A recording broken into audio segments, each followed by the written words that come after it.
Yo, what is up, YouTube? Today we're gonna be reacting to a video.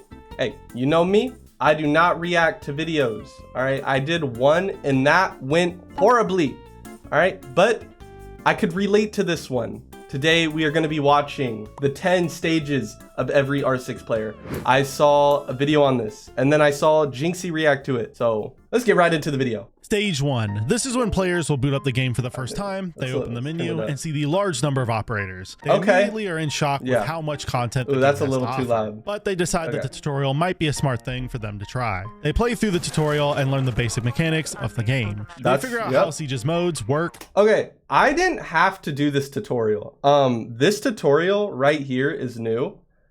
Back when I joined, it was, what was the season after Dustline? It was, okay, it was whatever season, well, it was after, I think it was Buck season, whatever that one was, with when Black Isis came out or whatever it was.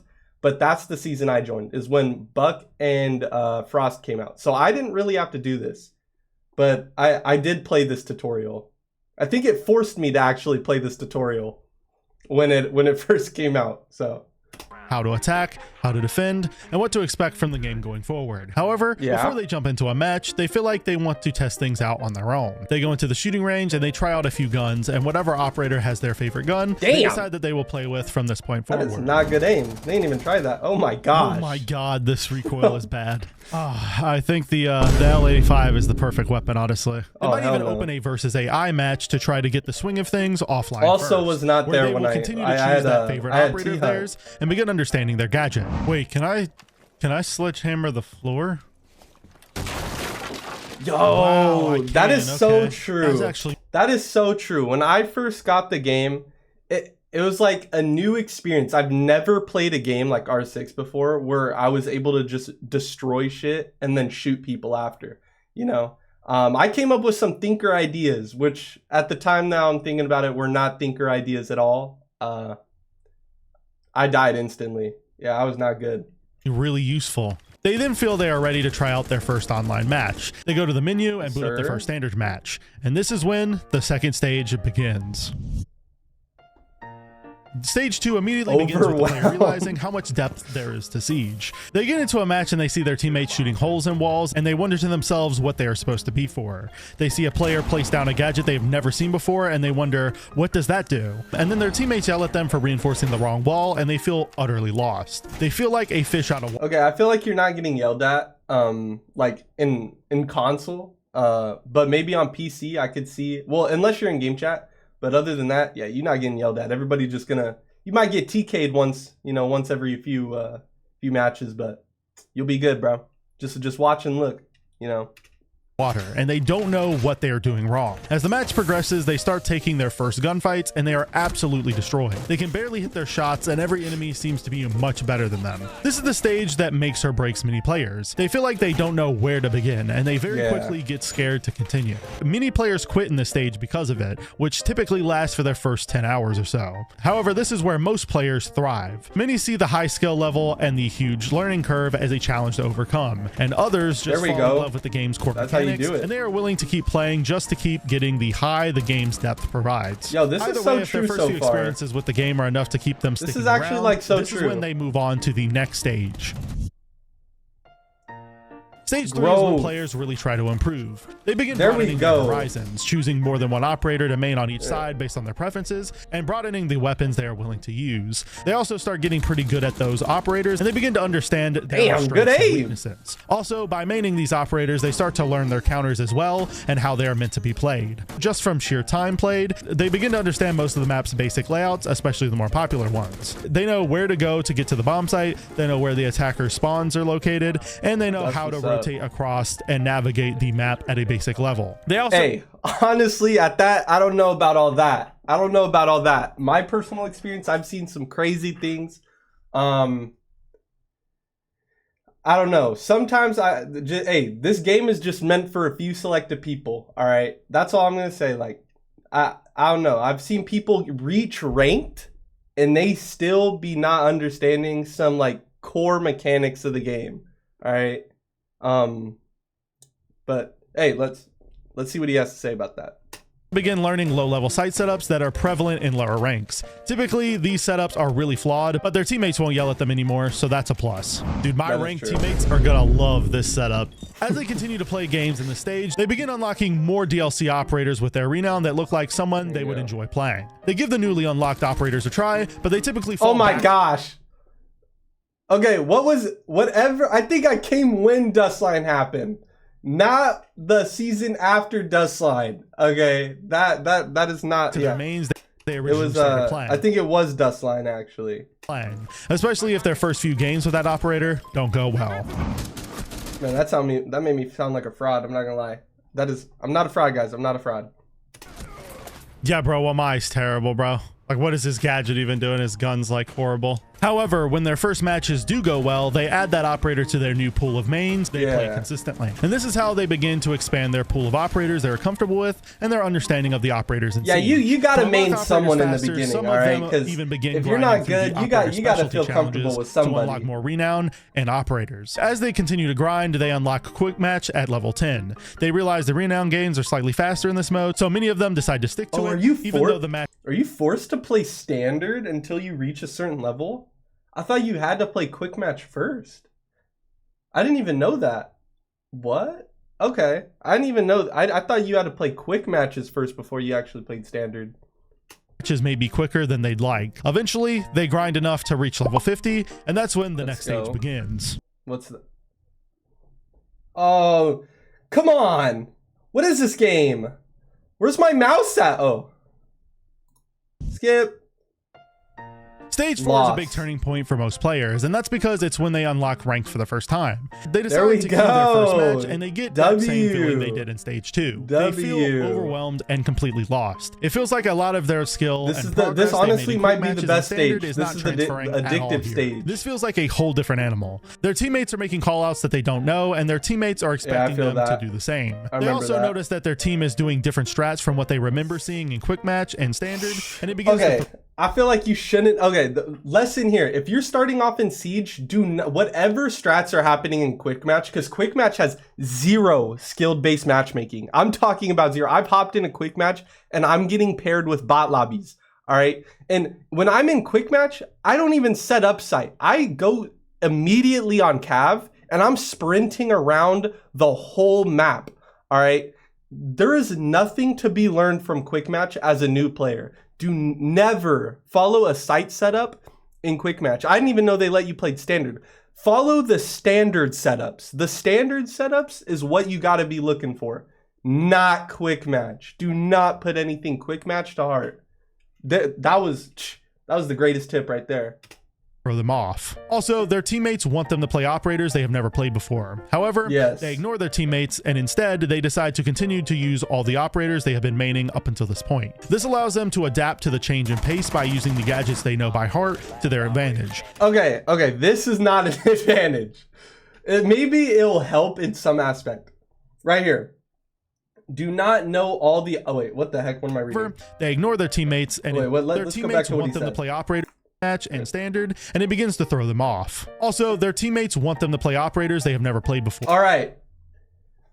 If your team, I know it's annoying, but you cannot do this to your team. You are now in ranked. You are now in a part of something that hurts other people.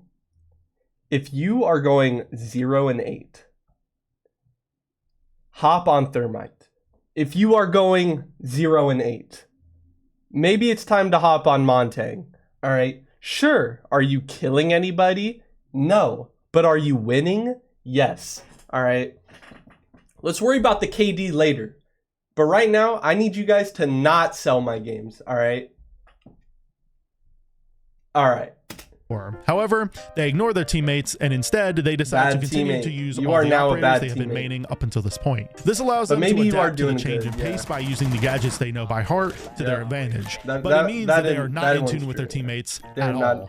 Yeah, I don't care what my teammates say, I'm going Sledge. A few moments later.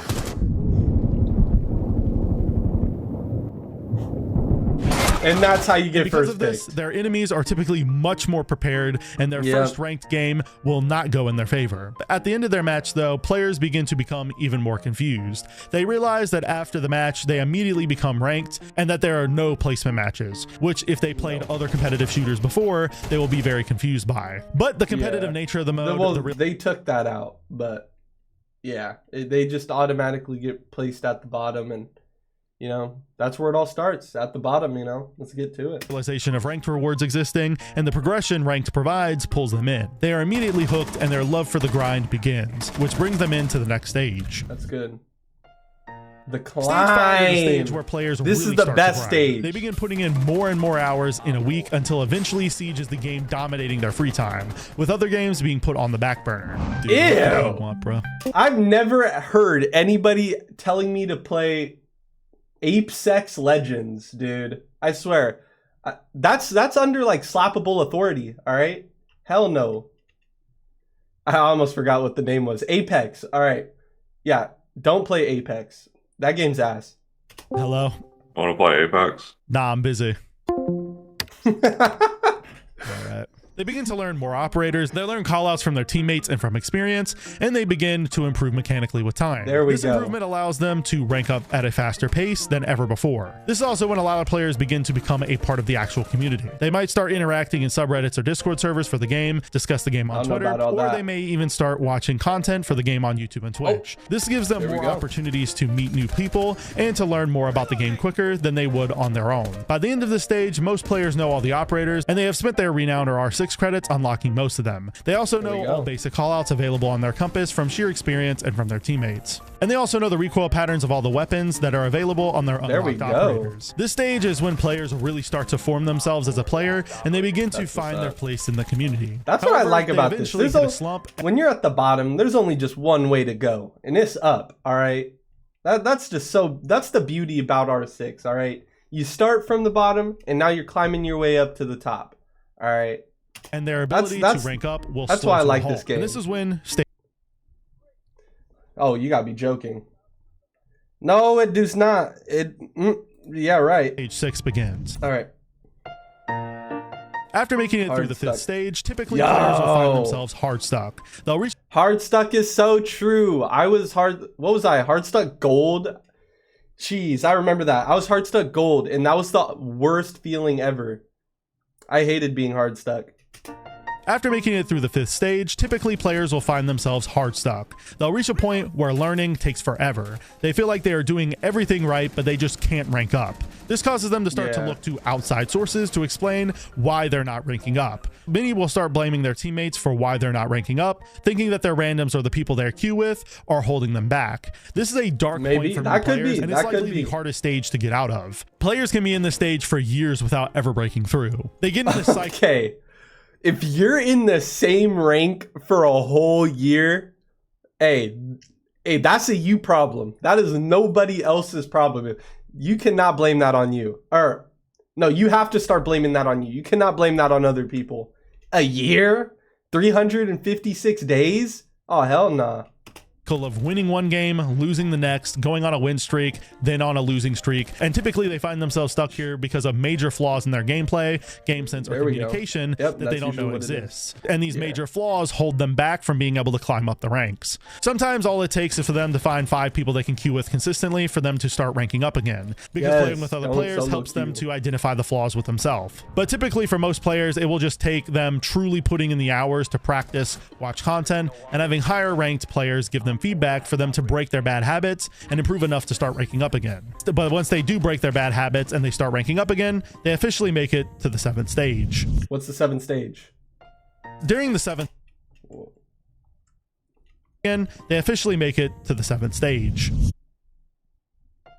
During the 7th stage, players finally start to overcome their hard stuck status, and they begin slowly climbing through the ranks again. This is when players start to reach the higher ranks like Emerald and Diamond. They start to feel like all of their hard work is finally starting to pay off. They start dominating on an individual level, winning more gunfights and becoming more confident. They start to better work together with their teammates as well. It feels like they are finally reaping the benefits of all their hard work. However, as they start to climb the ranks and they become a better player, an ego begins to form. Yes, I had one of those, bro. Dude, I had one of those when I hit gold.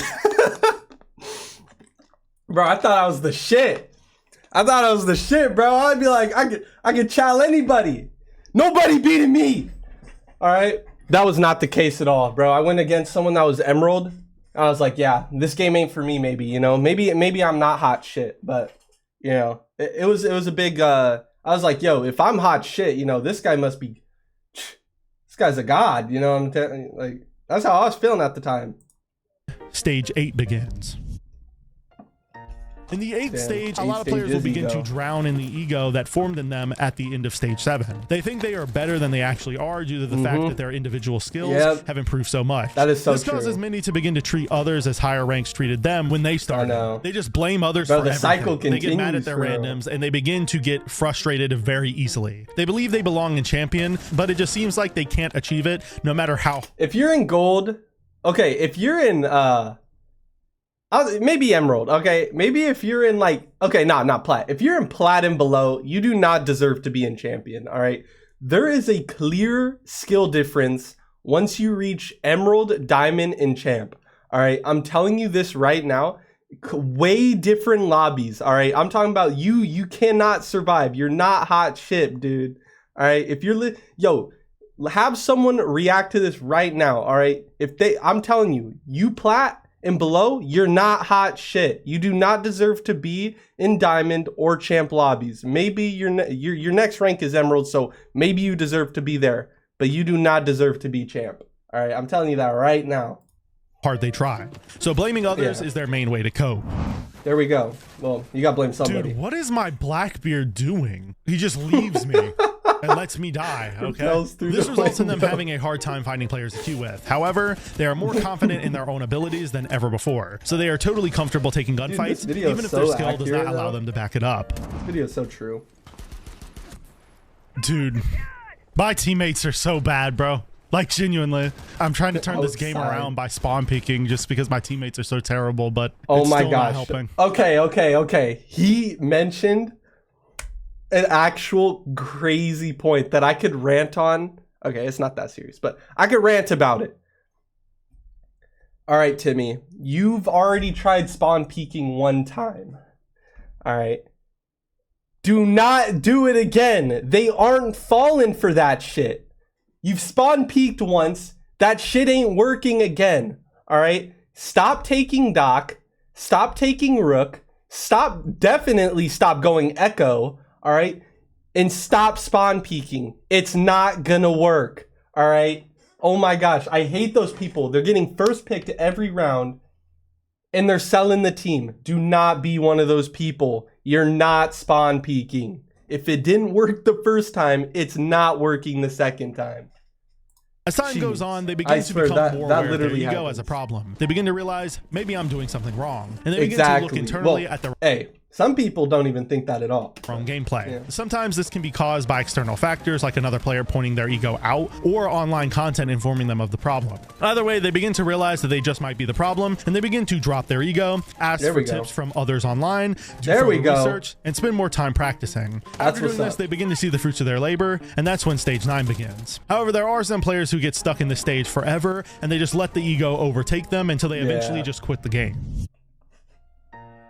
Stage 9 is when players get their ego in check. They begin to truly improve on the main flaws in their gameplay, and their lack of ego allows them to play with higher level players more consistently. They will reach out to others in their skill level via social media or just via the game itself, and they begin ranking up at a quick pace. Having others to consistently queue with is nice as well. They feel like they have more consistency in their games, and they are able to better mesh with their teammates since they know their playstyles. Eventually, they manage to hit champion for the first time, finally achieving what they have always wanted. And I haven't done that yet, champ. I haven't done that yet. All right, I'm currently diamond. All right, I'm not no master of the game because I haven't hit champ, but I am diamond. Yeah.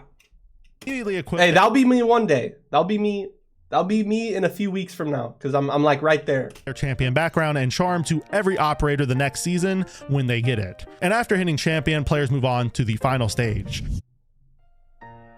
Stage 10 is where players finally get to enjoy all the benefits of their long practice and effort. They can start queuing with higher ranked players, and their rank can help them get into 10-man servers and other competitive communities where they can begin to interact with people at the highest level. People will start taking their skill more seriously, and they basically mastered the game. While playing, they notice that they aren't learning at nearly as fast of a rate. They learn new things every once in a while, but it takes a truly wild trick to catch them off guard. Some may begin to look at their own skill and realize that they can do something with it, and so they use their high rank to move into the competitive scene by playing in low-level tournaments to chase the high of constantly learning and improving. However, some go into content creation and use their skills to teach others. But the majority just enjoy the gameplay this high level has to offer due to its strategic depth. They get to play amongst people who understand the game at its core, and their knowledge of the game allows them to create strategies by putting operators together in ways others in lower ranks couldn't imagine. I love this stage. People are actually using their like craniums, you know, and it's more fun when you have like a good understanding of the game and you're just with your friends having a chill time, you know. Like that's how I be feeling now. Sometimes. Anyways, that about wraps up today's video. If you're currently in one of the 10 stages I discussed in this video, definitely make sure to let me know in the comments down below. W video. I'd love to hear from you guys. If you enjoyed today's video, I make these content just like this twice a week. So go subscribe to the channel and follow me on Twitter if you don't miss the next upload. Let's go like that video. That was so good. Just like this one, a video will be popping up on your screen right now that I'm sure y'all enjoy. Okay. I'll see you next time, friends. I'll put this guy's video, Beast Mod Player. I'll put this video down in the description if you want to go watch it without me talking all the way through it. But this was a W video, man. Like,